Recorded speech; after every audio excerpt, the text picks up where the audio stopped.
त्वमादिदेवा पुरुषा पुराण तुमस्य विश्वस्य परम निधानम वेत्तासि वेद्यम च परम च धाम त्वया ततं विश्वमनंत रूप।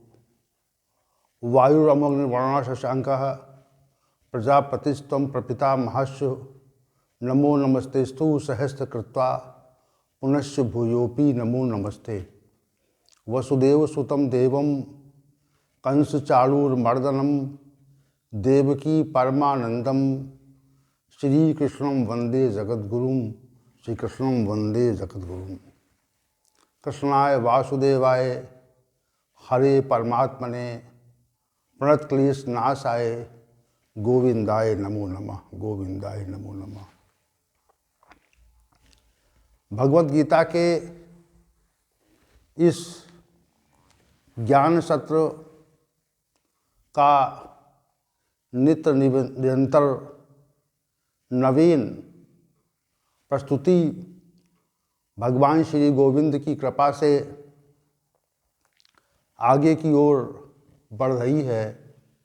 स्थित प्रज्ञता विषय पर यह निरंतर गतिशील रहने वाला सत्र आज दूसरे अध्याय के श्लोक संख्या 68 पर आधारित है और इस ज्ञान चर्चा में उपस्थित सभी व्यक्त और अव्यक्त महानुभावों को भगवान श्री गोविंद का आशीर्वाद प्राप्त हो और उनकी कृपा से यह ज्ञान सत्र में जो चर्चा हो उसको ग्रहण करने की क्षमता भी भगवान श्री गोविंद उन्हें प्रदान करें।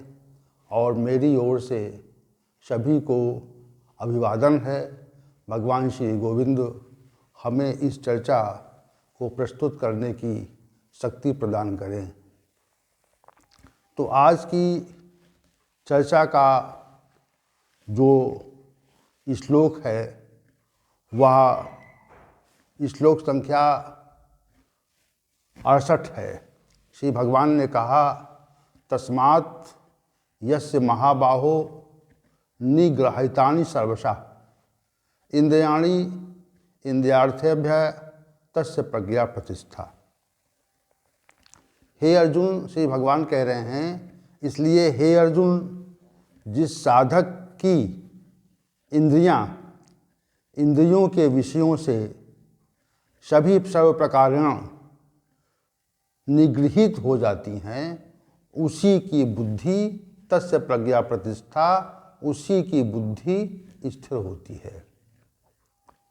तो ये परमात्मा की अनुभूति का 7वां साधन है। इस 7वें साधन का ये अंतिम श्लोक है जिस पे आज की चर्चा केंद्रित है। और इस चर्चा के पूर्व हम एक तथ्य और कहना चाहेंगे कि श्री भगवान ने 58वें श्लोक में भी 58वें श्लोक के उत्तरार्ध भाग में भी यह कहा था कि इंद्रियाणि इंद्रियार्थेभ्यः तस्य प्रज्ञा प्रतिष्ठिता।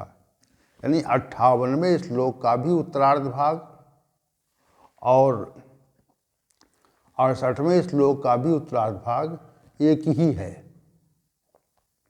लेकिन इसका जो अभिप्राय है वह पृथक पृथक है। इंद्रियां इंद्रिय विषयों से निगृहित हो जाती हैं, यहाँ पर ये है। और वहाँ पर जो था वो था कि जैसे कछुआ अपने समस्त अंगों को प्रतिकूलता आने पर समेट लेता है, वैसे ही इंद्रियों के विषयों से जो साधक समस्त इंद्रियों को हटा लेता है उसकी बुद्धि स्थिर होती है। तो जो श्लोक संख्या 58 का उत्तरार्ध भाग था वही श्लोक संख्या 68 का भी उत्तरार्ध भाग है।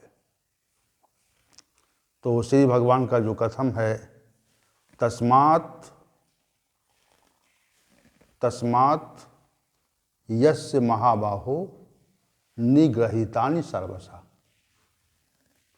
इसलिए श्री भगवान कहते हैं कि जिस साधक की इंद्रियां समस्त इंद्रिय विषयों से निग्रहित हो जाती हैं।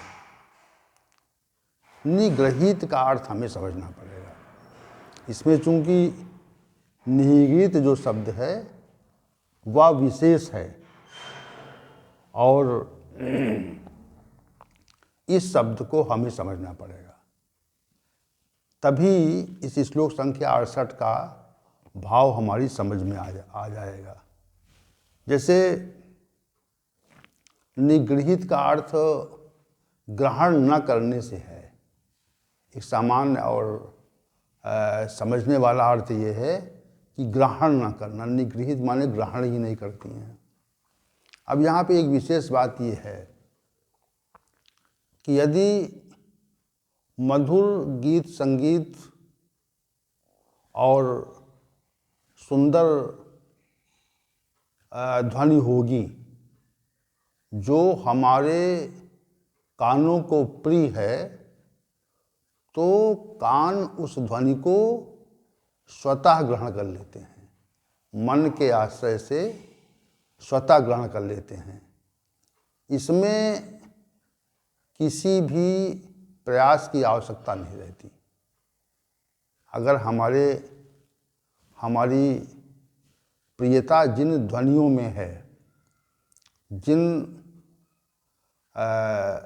गीत संगीत में है, तो हमारे कान जब सुंदर और प्रिय ध्वनियों के संपर्क में आते हैं तो वे ध्वनियाँ स्वतः ही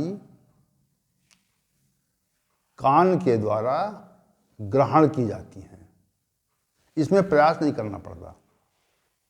क्यों प्रयास नहीं करना पड़ता?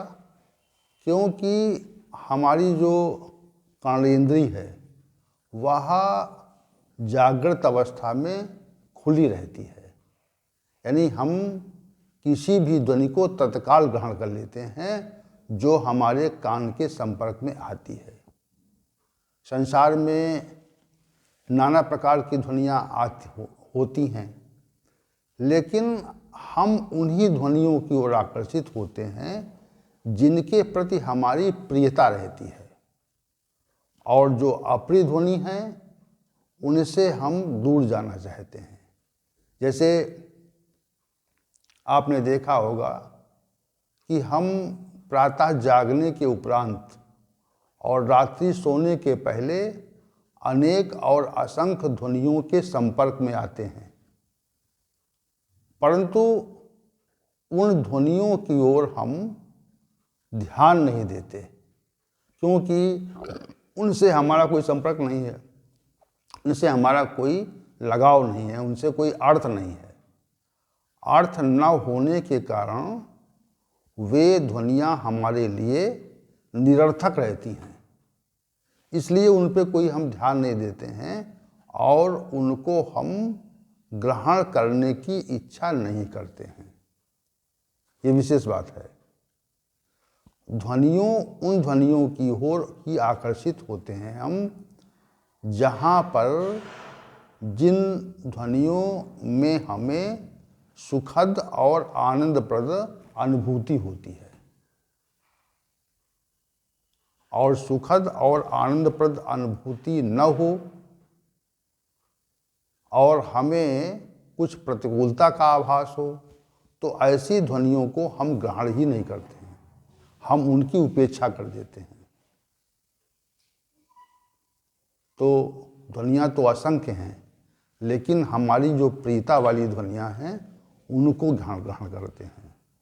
जैसे हम किसी वाहन में जा रहे हों और उस वाहन में कोई सुंदर गीत आरंभ हो जाए, तो हमारा जो सारा ध्यान है वह उस सुंदर गीत को सुनने में लग जाता है। हम उसकी ओर आकर्षित होते हैं। और यदि वाहन में ऐसा गीत आरंभ हो जाए जो हमें प्रिय न हो, तो हम ये कहते हैं कि ये जो संगीत बज रहा है, यह गीत चल रहा है, इसको बंद करें। तो यहाँ प्रियता की भी बात है, ध्वनि में प्रियता की भी बात है। प्रियता है तो उससे आसक्ति है और उसको हम सुनना चाहते हैं, और जहाँ पर अप्रियता है वहाँ अनासक्ति है, उसको हम नहीं सुनना चाहते। तो हमारे कर्ण जो हैं, कर्ण प्रिय ध्वनियों में आसक्त हो जाते हैं। ये जो श्री भगवान ने कहा कि इंद्रियाणि इंद्रियार्थेभ्यः। अब इसी प्रकार हमारे नेत्र खुले होते हैं जब, देखिए रूप नामक विषय की दो स्थितियां हैं। एक स्थिति ये है कि हम खुले नेत्रों से मनोहारी दृश्यों को देखते हैं, और संसार में तो असंख्य वस्तुएं हैं, असंख्य स्थितियां हैं, उनका हम नित्य निरंतर दर्शन करते हैं, परंतु उस ओर अधिक आकृष्ट होते हैं जो हमारे नेत्रों में को प्रिय लगती है। अप्रिय वस्तुओं की ओर और अप्रिय छवियों की ओर और अप्रिय स्थितियों की ओर हम आकृष्ट नहीं होते हैं, उनसे द्वेष करते हैं, उनसे विलग होना चाहते हैं। और जो हमें अच्छी छवि लगती है, सुंदर और मनोहारी दृश्य हमें अच्छा लगता है, तो उसकी ओर हम आकृष्ट हो जाते हैं, और आकृष्ट होने के पश्चात उसको हम ग्रहण भी करना चाहते हैं। तो ये जो है, ये है प्रियता, ये है रूप में प्रियता और अप्रियता की बात है। प्रिय होना, रूप किसी रूप के प्रति प्रिय होना और किसी रूप के प्रति अप्रिय होना, दो स्थितियां हैं। ये खुले नेत्रों की बात हो गई। और नेत्रों में विशेष एक शक्ति होती है जो नेत्रेंद्रिय में होती है, वह बंद नेत्रों से भी पूर्व में देखे गए दृश्यों को अपने पटल पर उभार लेती है। जैसे हमने किसी सुंदर मंदिर का, बहुत ही चमत्कारिक मंदिर का दर्शन अतीत में किया हो, तो उस मंदिर का जो चित्र है वह हमारी स्मृति में संचित हो जाता है। हम भले ही उस मंदिर से बहुत दूर, सहस्त्रों किलोमीटर दूर हों, परंतु वो जो पहले देखी हुई मंदिर की सुंदरतम छवि है वह हमारे स्मृति में संचित होती है, और उस छवि को हम बंद नेत्र करके अपने पटल पर उभार लेते हैं। उसमें हमें सुखद अनुभूति हो रही है, इसलिए उभार लेते हैं। और इसी तो दो स्थितियां हैं, एक तो खुले नेत्रों से रूप रूपी विषय को खुले नेत्रों से देख लेते हैं, और रूप रूपी विषय को हम बंद नेत्रों से भी देख लेते हैं। यह रूप के संबंध में विशेष बात है। और इसके अतिरिक्त तीसरी बात यह है कि हम किसी रूप की कल्पना मन के माध्यम से कर लेते हैं। किसी सुंदर रूप की कल्पना जो है वह मन के माध्यम से भी कर लेते हैं। उस सुंदर और काल्पनिक रूप को हमारा मन उभार लेता है, और फिर बंद आंखें उस काल्पनिक स्वरूप का दर्शन करके प्रसन्न होती हैं, सुख का अनुभव करती हैं। इस प्रकार जो रूप का विषय है वह बहुत ही विशिष्ट विषय है। तो रूप के विषय की बात हो गई। अब शब्द, रूप, रस। रस के बारे में हम जागृत अवस्था में जब कोई दिव्य भोजन को ग्रहण करते हैं, तो वह दिव्य भोजन जब हमारी जिह्वा के संपर्क में आता है तो हमें रस रूपी विषय की अनुभूति होती है।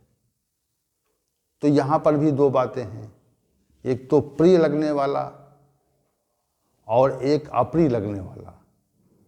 तो प्रिय लगने वाले भोजन की ओर हम आकर्षित होते हैं और अप्रिय लगने वाले भोजन की ओर हम आकर्षित नहीं होते हैं, उससे दूर जाना चाहते हैं। तो श्री भगवान कह रहे हैं कि निगृहित जिससे जाती हैं तो ग्रहण नहीं करती। इस तथ्य को समझने के लिए हम ये तथ्य प्रस्तुत कर रहे हैं कि हमारी जो इंद्रियां हैं वो खुली हुई हैं, वो स्वतः ग्रहण करती हैं और श्री भगवान कह रहे हैं कि ग्रहण ना करे। तो ये अलग अलग परिस्थितियां हैं। वैसे त्वचा रूपी जो हमारी इंद्रिय है वह कोमलतम स्पर्श को ग्रहण कर लेती, उसके संयोग में कोई कोमलतम स्पर्श आता है तो वह उसको स्वतः ग्रहण कर लेती है। इसमें त्वचा को कोई प्रयास नहीं करना पड़ता और कोमलतम स्पर्श का त्वचा से संपर्क होने पर मन अपने माध्यम से उस कोमलतम स्पर्श को ग्रहण करके प्रसन्नता का, सुख का आभास करता है। तो ये विशेष परिस्थिति अलग प्रकार की हो गई कि कोमल स्पर्श है तो त्वचा पूरे शरीर में खुली हुई। जैसे ये प्रीता की बात हो गई और अप्रीता की बात ये है कि यदि कांटा आदि कोई ऐसी वस्तु उसके संपर्क में आती है जो कष्टकारक होती है, तो चूंकि त्वचा खुली हुई है, त्वचा में जो स्पर्श रूपी जो विषय है वह खुला हुआ है, तो त्वचा जैसे ही कांटे आदि के संपर्क में आती है तो मन भी वहाँ पहुँच जाता है और उससे विलग होने का प्रयास करता है। तो यह त्वचा की अप्रियता, त्वचा का जो स्पर्श वाला गुण है वह अप्रियता है, अप्रिय अवस्था में पहुंच जाता है।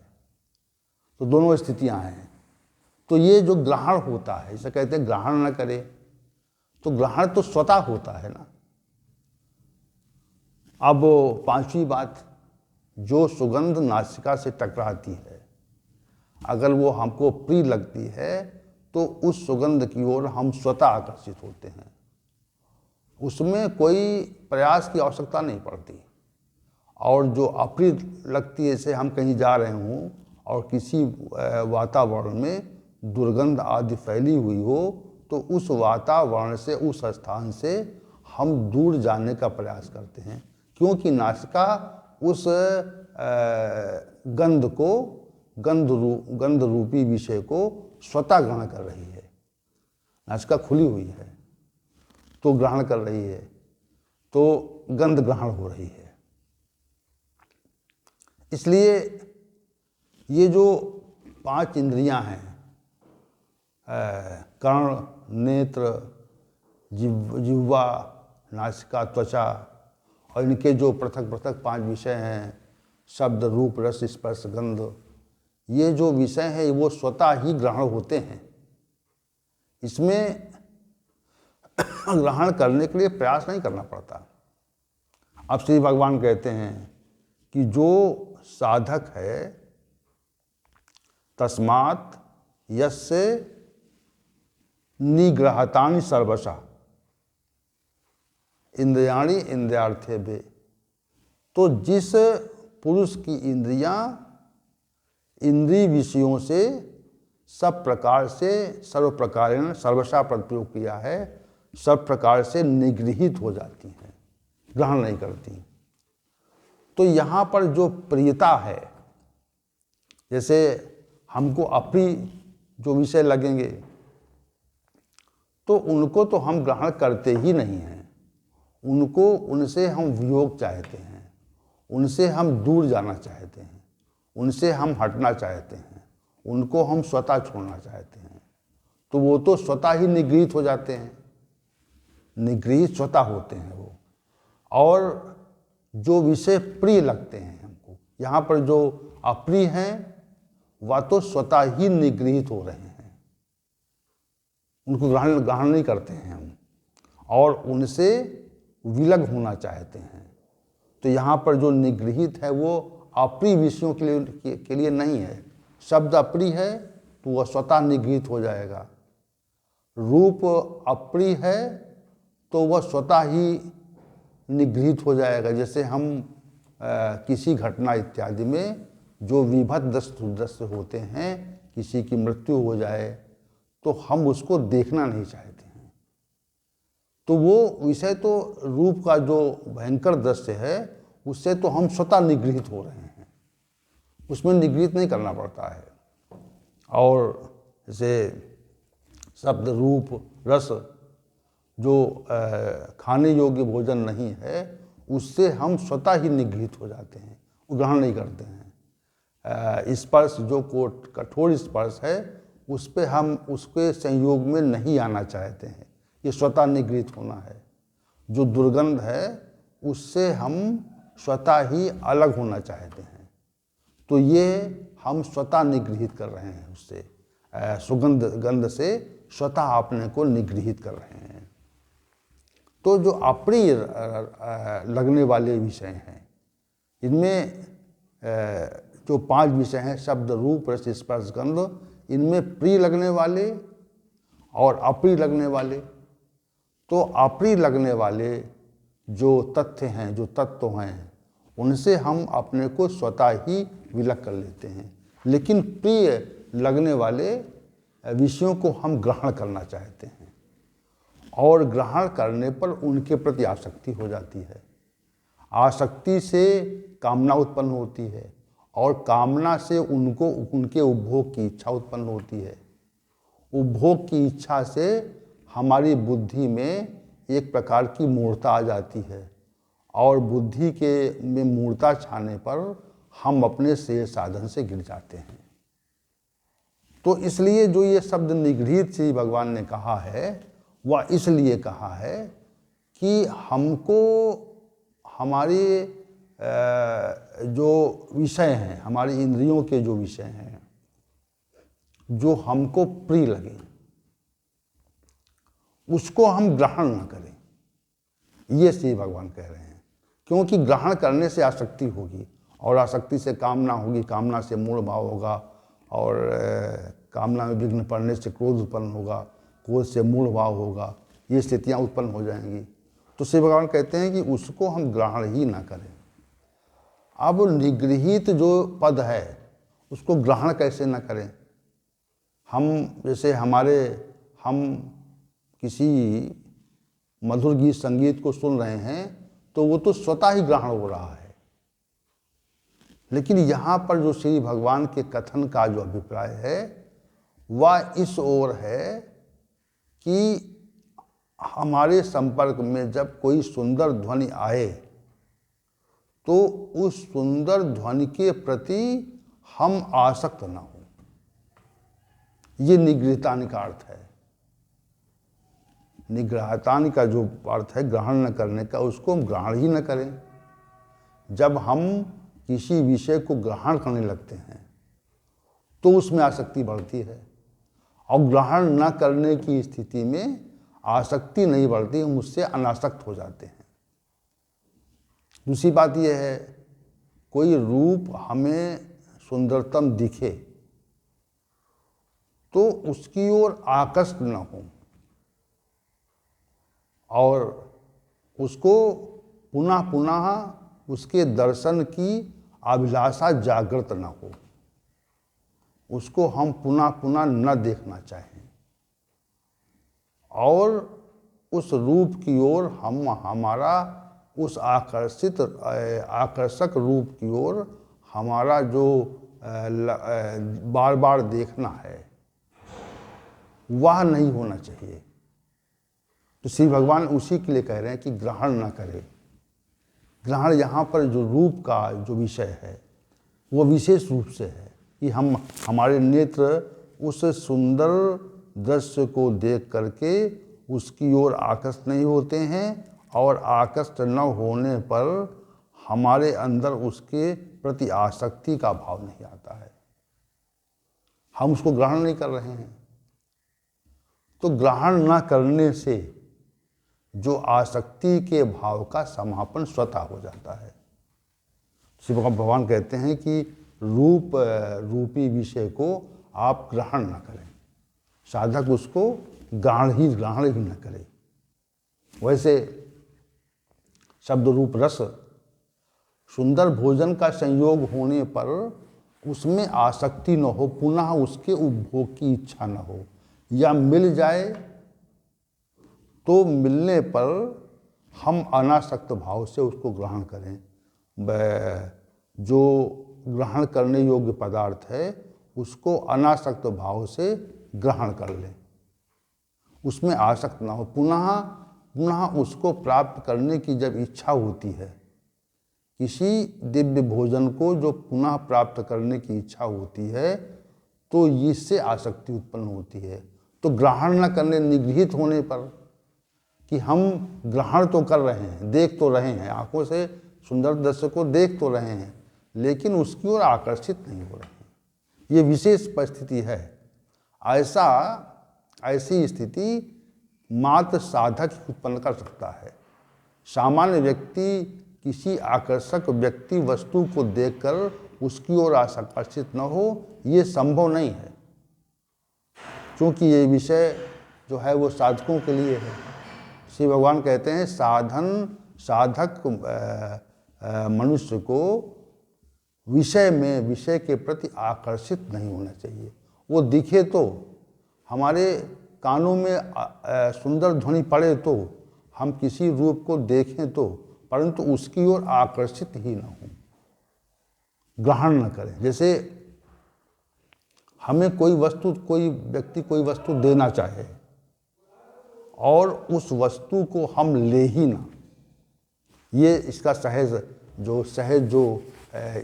इसकी व्याख्या है वो ये है कि हम उस वस्तु को ले ही ना। इससे हमें कोई ग्रहण देना चाहे, भेंट करना चाहे, तो हम जब उसको लेंगे नहीं तो जो वस्तु है वो वहीं रहेगी जहाँ थी, सुंदर दृश्य वहीं पे रहेगा, वो हमारे द्वारा ग्रहण नहीं किया जा रहा है।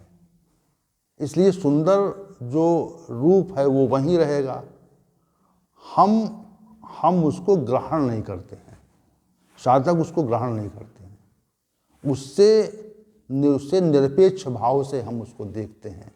तो निरपेक्ष भाव से जब देखते हैं तो उसमें हमारी आसक्ति नहीं होती, अनासक्त भाव रहता है। कि भगवान का कथन यहाँ पे यही है कि अगर कोई सुंदर सुगंध हमारे नासिका से टकराए और हमारी प्रिय हो, तो उसके टकराने से हमारे अंदर उस सुगंध को उपभोग की इच्छा जागृत न हो और पुनः उपभोग करने की इच्छा का अभाव रहे। श्री भगवान का कथन ये है कि निगृहीतानि, कि जो निगृहित हो जाएं, नहीं उसको ग्रहण न करें। तो निगृहीतानि पद से श्री भगवान यही कह रहे हैं कि जो शब्द रूप रस स्पर्श गंध विषय हैं वे हमारी इंद्रियों से टकराएंगे तो उनका संयोग होने पर उनके प्रति जो आसक्ति का भाव उत्पन्न होता है वह उत्पन्न न हो। तो निगृहीतानि सर्वशः, समस्त पांचों की बात कर रहे हैं, एक ही बात नहीं कर रहे हैं, क्योंकि इससे पहले जो प्रकरण था कि एक ही इंद्रिय